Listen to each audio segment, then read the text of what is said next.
Assalamualaikum warahmatullahi wabarakatuh. Perkenalkan, nama saya Saharudin, NIM 120205171254, Prodi Ekonomi Syariah, Fakultas Syariah dan Ilmu Hukum, Lokal I di UIN Suskaryau Pekanbaru. Baik, di video kali ini untuk memenuhi tugas UAS Matkul Sistem Lembaga Keuangan. Langsung saja materi pertama, yaitu tentang membaca Surah Al-Imran ayat 130. A'udzubillahi minasyaitonirrajim. Bismillahirrahmanirrahim. Ya ayyuhallazina amanu la takulur riba da'afam mudafatu wattaqullaha la'allakum tuflihun. Artinya, wahai orang-orang yang beriman, janganlah kamu memakan riba dan melipat gandakan, dan bertakwalah kepada Allah agar kamu menjadi orang yang beruntung. Shadaqallahul azim.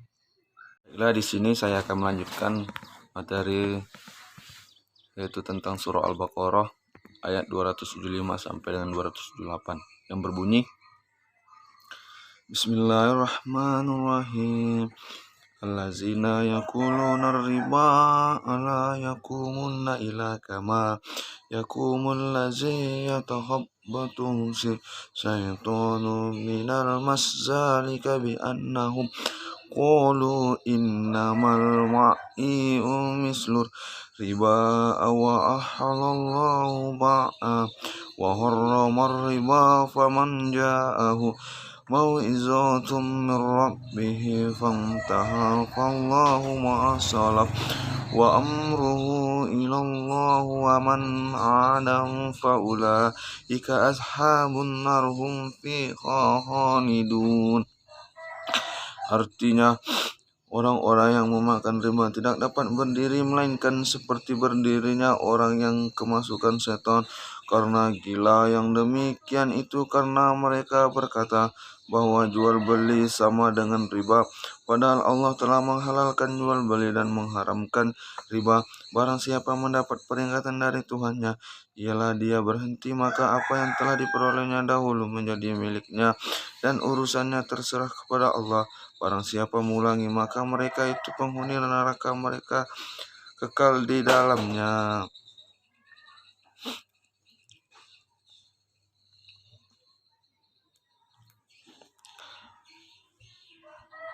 Ayat 276. Yamhaqullahu riba wa yurfi sadaqati wallahu la yuhibbul kafarin asim.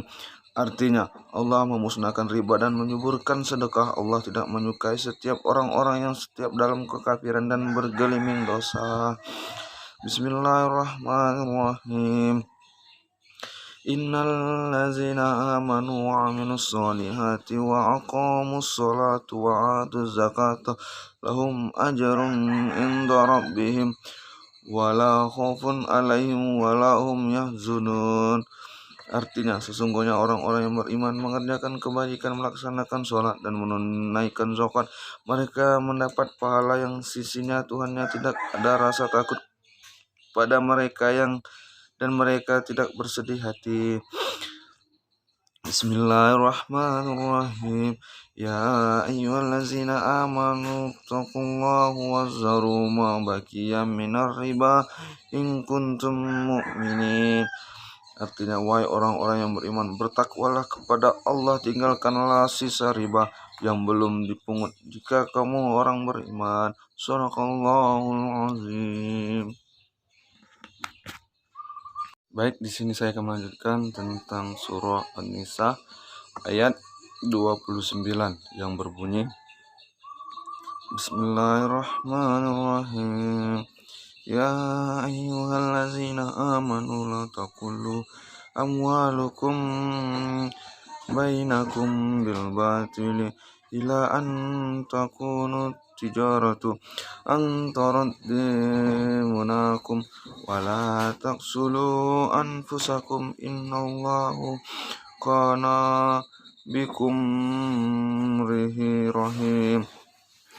Yang artinya, wahai orang-orang yang beriman, janganlah kamu saling memakan harta saudaramu dengan jalan yang batil, kecuali dalam perdagangan yang berlaku atas dasar suka sama suka di antara kamu, dan janganlah kamu membunuh dirimu, sesungguhnya Allah Maha Penyayang kepadamu.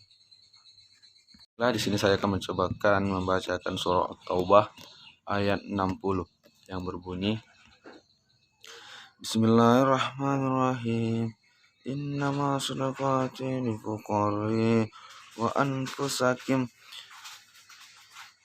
wal 'amilina 'alaiha wal muwalafatu qulubahum wa fi raqabi wal gharimina wa min sabilillahi wa bani sabila Faridatullahu wallahu alimun hakim. Artinya, sesungguhnya zakat itu hanyalah untuk orang-orang yang fakir, orang yang miskin. Amil zakat yang dilunakkan hatinya untuk hamba sahaya untuk membebaskan orang yang berutang untuk jalan Allah dan untuk orang-orang yang sedang dalam perjalanan sebagai kewajiban dari Allah. Allah Maha Mengetahui dan Maha Bijaksana. Baiklah, di sini saya akan mencoba menjelaskan tentang prinsip ekonomi syariah yang saya ketahui, yaitu ialah keimanan, memberikan manfaat, sumber daya alam, sumber daya manusia, harta, adil, persaudaraan, dan etika. Di sini saya akan mencoba menjelaskan tentang definisi riba. Menurut saya, riba menurut bahasa yaitu tumbuh atau berkembang. Sedangkan menurut istilah, riba ialah setiap tambahan yang dihasilkan dari pinjam meminjam ataupun dari jual beli tukar menukar, yang termasuk barang-barang ribawi yang dilakukan dengan secara batil. Baiklah, di sini saya akan menyebutkan barang-barang ribawi. Barang-barang ribawi itu terbagi menjadi 6 atau ada 6 bagian barang-barang ribawi yang harus kita ketahui, yaitu yang pertama emas, yang kedua perak, yang ketiga gandum, yang keempat garam, yang kelima kurma, dan yang keenam syair. Itulah barang-barang yang termasuk dari barang riba. Di sini saya akan mencoba menjelaskan tentang pengertian riba fadl. Riba fadl adalah menurut saya barang yang terjadi karena adanya tukar menukar yang termasuk dalam komunitas barang-barang ribawi dengan cara dilakukan yaitu menukar barang itu takarannya atau perbedaannya itu sangat jauh, dan contohnya yang saya ketahui ialah seperti kita menukar misalnya 3 kilo gandum yang sangat bagus, sangat bersih, dan menukarkan dengan gandum yang satunya yaitu mempunyai berat 4 kilo. Nah, sedangkan dari situ kan kita lihat banyak ada perbedaan dan takarannya. Sedangkan yang pertama itu gandumnya 3 kilo dan yang kedua itu gandumnya 4 kilo. Nah, disitulah yang tersebut dari contoh pengertian dari riba fadl, karena di situ riba fadl menyebutkan takarannya berbeda dan tidak sama-sama seimbang. Mungkin hanya itu.